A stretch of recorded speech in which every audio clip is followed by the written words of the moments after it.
Hello students, welcome to Agri Master. आज की इस वीडियो में हम डिस्कस करने वाले हैं पीपीएचटी 2021 के सेट डी के आंसर सेट, यानी कि जो क्वेश्चन आए थे पीपीएचटी 2021 में, उसके मैं आपको आंसर बताने वाला हूं। सब्जेक्ट है फिजिक्स। क्वेश्चन नंबर 1 देखते हैं।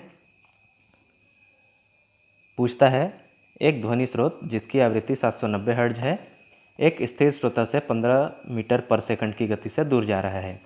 स्थिर स्रोत के लिए ध्वनि की आवृत्ति कितनी होगी? फर्स्ट का आंसर होगा बी, 757। सेकंड, व्यतिकरण प्रकोष्ठ में वायु की उपस्थिति में व्यतिकरण प्रतिरूप प्राप्त किया जाता है। यदि व्यतिकरण प्रकोष्ठ में निर्वात उत्पन्न कर दिया जाए तो प्राप्त व्यतिकरण प्रतिरूप में क्या परिवर्तन होगा? सेकंड का आंसर है ए।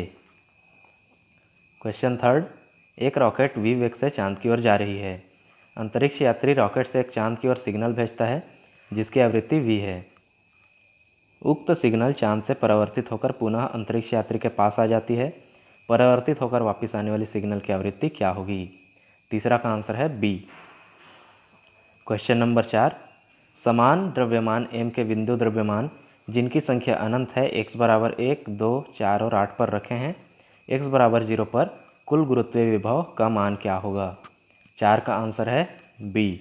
फोर्थ का आंसर बी। प्रश्न क्रमांक 5, एक उपग्रह गतिज ऊर्जा k के साथ पृथ्वी की परिक्रमा कर रहा है।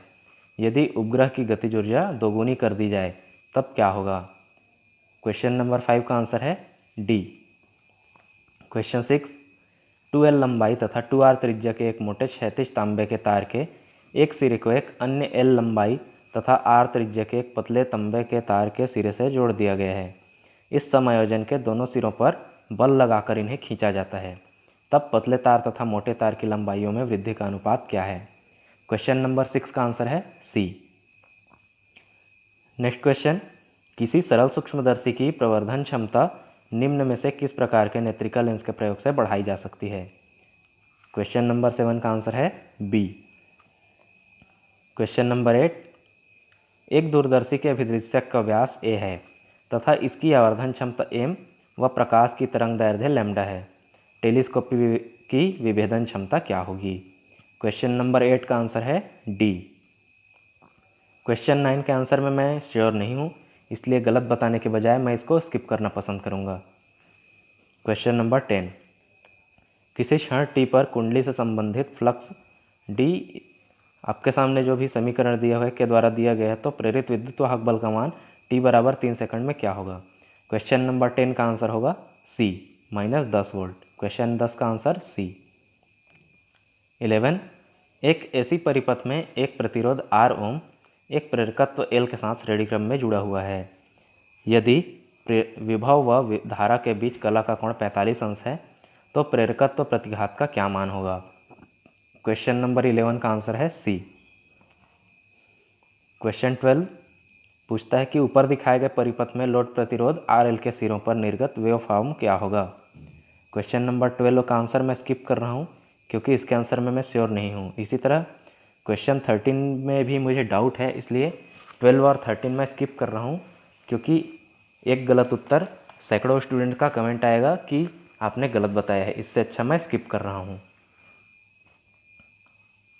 क्वेश्चन नंबर 14, पीएन संधि के निकट आवेश घनत्व व दूरी के बीच वक्र क्या होगा? क्वेश्चन नंबर 14 का आंसर है ए। 14 का आंसर था ए। नेक्स्ट क्वेश्चन 15, कंपन चुंबकत्व मापी का उपयोग तुलना करने में किया जाता है। क्वेश्चन नंबर 15 का आंसर है डी, सभी की। क्वेश्चन नंबर 16, एक 5 ओम प्रतिरोध के तार को इस प्रकार खींचा जाता है कि उसकी लंबाई प्रारंभिक लंबाई की दोगुनी हो जाती है। इसका नया प्रतिरोध क्या होगा? क्वेश्चन 16 का आंसर है ए, 10 ओम। क्वेश्चन 17, एक तार का प्रतिरोध 20 डिग्री सेल्सियस पर 20 ओम है और 500 डिग्री सेल्सियस पर 60 ओम है। किस ताप पर उसका प्रतिरोध 25 ओम होगा?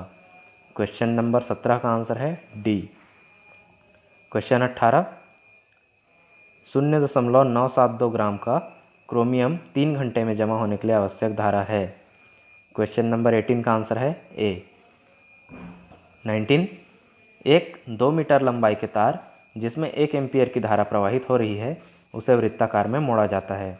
कुंडली का चुंबकीय आघूर्ण क्या होगा? 19 का आंसर होगा डी। क्वेश्चन नंबर 20, एक अमीटर 1 एम्पीयर धारा के साथ पूर्ण स्केल विक्षेपण देता है। इसे 10 एम्पीयर परास वाले एक अमीटर में बदला गया है। अमीटर के प्रतिरोध के साथ उपयोग किए गए शंट प्रतिरोध का अनुपात क्या होगा? इसका सही उत्तर आना चाहिए 9:1, जो कि आपके चारों ही ऑप्शन में नहीं है, इसलिए मेरे हिसाब से ये आपको बोनस क्वेश्चन होने वाला है। इसमें आप कोई भी ऑप्शन टिक करें, आपको 1 नंबर बोनस दिया जाएगा। क्वेश्चन नंबर 21, नियत दाब पर एक द्विपरमाणु गैस को ऊष्मा प्रदाय की जाती है। सामान्य संकेतकों में अनुपात की डेल्टा क्यू, डेल्टा यू और डेल्टा डब्ल्यू का मान क्या होगा? तो 21 का आंसर है सी। 22, किसी कार्नो इंजन की दक्षता जो कि ताप T1 एवं T2 के बीच कार्य कर रहा है क्या होगी? 22 का आंसर है ए। 23, चालन विधि से एक मोटे गोले द्वारा ऊष्मा स्थानांतरण की सही संबंध का चुनाव करें। इसके आंसर में मैं श्योर नहीं, 23 का आंसर होगा बी।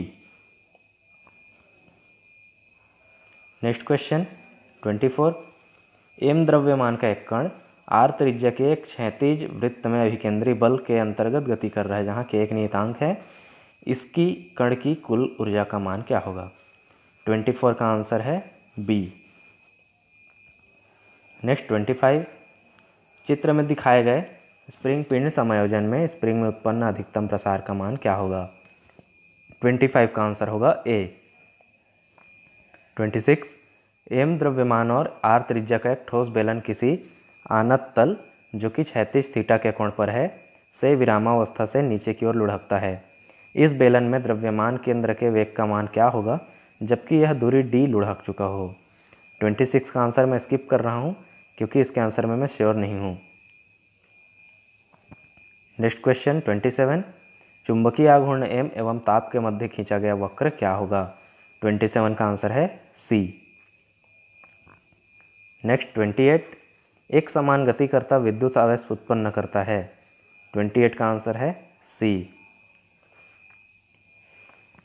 29, एक आवेश Q एक काल्पनिक अर्धगोले के केंद्र पर रखा है। इस आवेश के कारण अर्धगोले की सतह से निकलने वाला विद्युत फ्लक्स क्या होगा? 29 का आंसर है बी।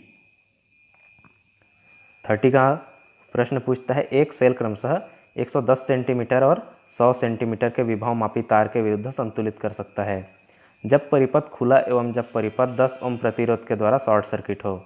सेल का आंतरिक प्रतिरोध क्या होगा? क्वेश्चन 30 का आंसर होगा सी। क्वेश्चन 31, एक 500 वाट का ऊष्मीय प्रकरण को 220 वोल्ट लाइन के लिए बनाया गया है। यदि वोल्टेज 200 वोल्ट तक गिर जाता है तो निर्गत ऊष्मा में गिरावट प्रतिशत होगा। क्वेश्चन नंबर 31 का आंसर होगा डी, उपरोक्त में से कोई नहीं, क्योंकि सही उत्तर होना चाहिए 9.8 के आसपास। 32, दो लंबे समानांतर तार और पी क्यू को एक दूसरे से 5 मीटर की दूरी पर कागज के तल के लंबवत रखा गया है। यदि पी और क्यू पर क्रमशः 2.5 एम्पीयर और 5 एम्पीयर की धारा एक ही दिशा में प्रवाहित हो रही हो तो दोनों तारों के मध्य बिंदु पर चुंबकीय क्षेत्र क्या है? 32 का आंसर है बी। 33, एक अवतल दर्पण को एक द्रव में डुबाया जाता है तो उसके फोकस दूरी में क्या परिवर्तन होगा? 33 का आंसर है डी, कोई परिवर्तन नहीं होगा। 34, एक पारदर्शी छड़ जिसका अपवर्तनांक n है, इसमें प्रकाश किरण आपतित कोण से प्रवेश करती है। पूछता है कि पारदर्शी पदार्थ का अपवर्तनांक क्या होना चाहिए कि उसमें प्रवेश करने वाली प्रकाश उसके पृष्ठभाग से बाहर ना आए। 34 का आंसर है ए। 35, एक प्रतिबिंब की तीव्रता कितनी बढ़ेगी यदि दूरदर्शी के अभिदृश्य लेंस के व्यास को दुगुना कर दें? 35 का आंसर है डी। मैं एक बार 30 से रिपीट कर दूं। 31 का आंसर था डी, 32 का आंसर था बी, 33 का आंसर था डी, 34 का आंसर ए और 35 का answer D. Next question 36, R1 त्रिज्या के एक साबुन के एक बुलबुले को एक अन्य R2 त्रिज्या के साबुन के बुलबुले के इतने पास लाया जाता है कि इनकी उभयनिष्ठ परिसीमा 1 हो जाए। तब इस उभयनिष्ठ परिसीमा की त्रिज्या क्या होगी? 36 का आंसर है डी। 37 नियत ताप पर किसी गैस का आयतन 5% घटाने के लिए दाब। 37 का आंसर है बी। 38 एक आदर्श गैस को विभिन्न प्रक्रमों के द्वारा उसके प्रारंभिक आयतन के आधे आयतन होने तक संपीड़ित किया जाता है। निम्नलिखित में से किस प्रक्रम में गैस पर किया गया कार्य अधिकतम होगा? 38 का आंसर है ए। क्वेश्चन 39 ऊपर दिखाए गए परिपथ में 15 μF पर आवेश क्या होगा? 39 का आंसर है सी।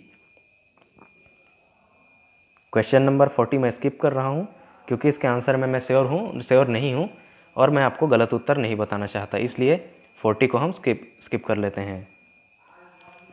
क्वेश्चन 41 एक विद्युत द्विध्रुव को एक विद्युत द्विध्रुव को एक असमान विद्युत क्षेत्र के साथ 30 अंश कोण में रखा गया है। विद्युत द्विध्रुव वह अनुभव करेगा। क्वेश्चन में कुछ मिस्टेक है, कोई दिक्कत नहीं है। 41 पूछता है तो उसका उत्तर होगा ए। 41 का आंसर ए। क्वेश्चन 42 400 keV ऊर्जा वाला अल्फा कण पीबी के नाभिक पर बमवर्षक के रूप में आरोपित किया जाता है। अल्फा कण के प्रकीर्णन के लिए नाभिक से न्यूनतम दूरी कितनी होगी? 42 का आंसर है सी। 43 ऊपर दिखाए गए ग्राफ में समय एवं रेडियो एक्टिव पदार्थ की सक्रियता को क्रमशः एक्स व वाई अक्ष के अनुदिश रखा गया है। पदार्थ की सक्रियता का समय के साथ परिवर्तन किए गए वक्र के अनुसार क्या होगा? 43 का आंसर है बी। 44 एक नए बने रेडियो एक्टिव पदार्थ से विकिरण की तीव्रता अनुमत सुरक्षित लेवल के 64 गुना है। इस स्रोत से सुरक्षित रूप में कार्य करने के लिए लगने वाला न्यूनतम समय क्या है? 44 का आंसर है A. 45 lambda M is equal to constant T by T is called, यानी कि इस नियतांक को क्या कहते हैं? 45 का आंसर है डी, यह विन का विस्थापन नियम कहलाता है। 45 का आंसर डी।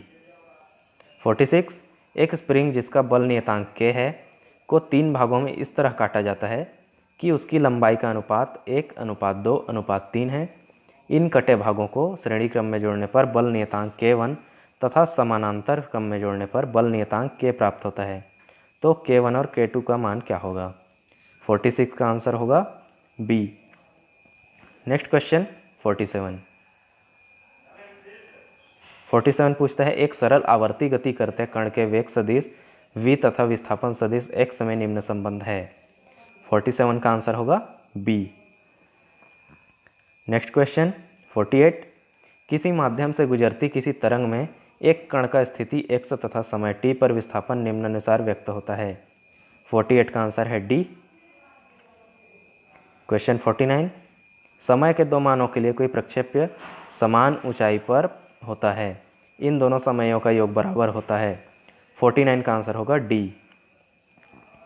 लास्ट क्वेश्चन 53 जो कि आपसे पूछा जा रहा है, इसके आंसर में मैं श्योर नहीं हूँ, इसलिए गलत बताने की बजाय मैं ये क्वेश्चन स्किप करना चाहूँगा। उम्मीद है जितने मैंने क्वेश्चन बताए हैं आपको सारे समझ में आए होंगे। अगर इसमें आपको कोई डाउट रह जाता है तो आप कमेंट करके बता सकते हैं। और इसके बाद आपकी स्क्रीन पर सेट डी का ही केमिस्ट्री का वीडियो आ रहा होगा, जिस पर टच कर आपके केमिस्ट्री के सारे आंसर देख सकते हैं। बाकी किसी तरह की जानकारी पाते रहने के लिए सब्सक्राइब कीजिए एग्री मास्टर को और बेल नोटिफिकेशन दबा दीजिए ताकि जैसे ही कोई नई वीडियो अपलोड हो आपको तुरंत पता चल सके।